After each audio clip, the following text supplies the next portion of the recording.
حدیث نمبر 78 جابر بن عبداللہ کا ایک حدیث کی خاطر عبداللہ بن انیس کے پاس جانے کے لیے 1 ماہ کی مسافت طے کرنا۔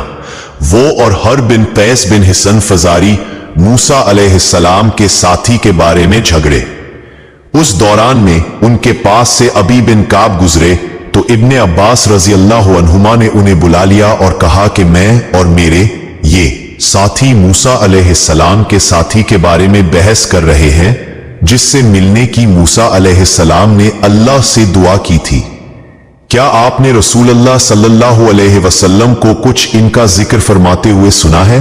ابی نے کہا کہ ہاں، میں نے رسول اللہ صلی اللہ علیہ وسلم کو ان کا حال بیان فرماتے ہوئے سنا ہے۔ آپ فرما رہے تھے کہ ایک بار موسیٰ علیہ السلام بنی اسرائیل کی ایک جماعت میں تھے کہ اتنے میں ایک شخص آیا اور کہنے لگا، کیا آپ جانتے ہیں کہ دنیا میں آپ سے بھی بڑھ کر کوئی عالم موجود ہے؟ موسیٰ علیہ السلام نے فرمایا کہ نہیں۔ تب اللہ تعالیٰ نے موسیٰ علیہ السلام پر وحی نازل کی کہ ہاں، ہمارا بندہ خضر علم میں تم سے بڑھ کر ہے۔ تو موسیٰ علیہ السلام نے ان سے ملنے کی راہ دریافت کی۔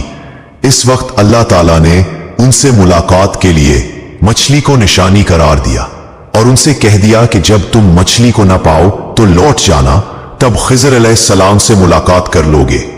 موسیٰ علیہ السلام دریا میں مچھلی کے نشان کا انتظار کرتے رہے۔ تب ان کے خادم نے ان سے کہا، کیا آپ نے دیکھا تھا کہ جب ہم پتھر کے پاس تھے تو میں وہاں مچھلی بھول گیا اور مجھے شیطان ہی نے غافل کر دیا؟ موسیٰ علیہ السلام نے کہا کہ ہم اسی مقام کے تو متلاشی تھے۔ تب وہ اپنے قدموں کے نشانوں پر باتیں کرتے ہوئے واپس لوٹے۔ خضر علیہ السلام کو انہوں نے پایا۔ پھر ان کا قصہ وہی ہے جو اللہ تعالیٰ نے اپنی کتاب میں بیان فرمایا ہے۔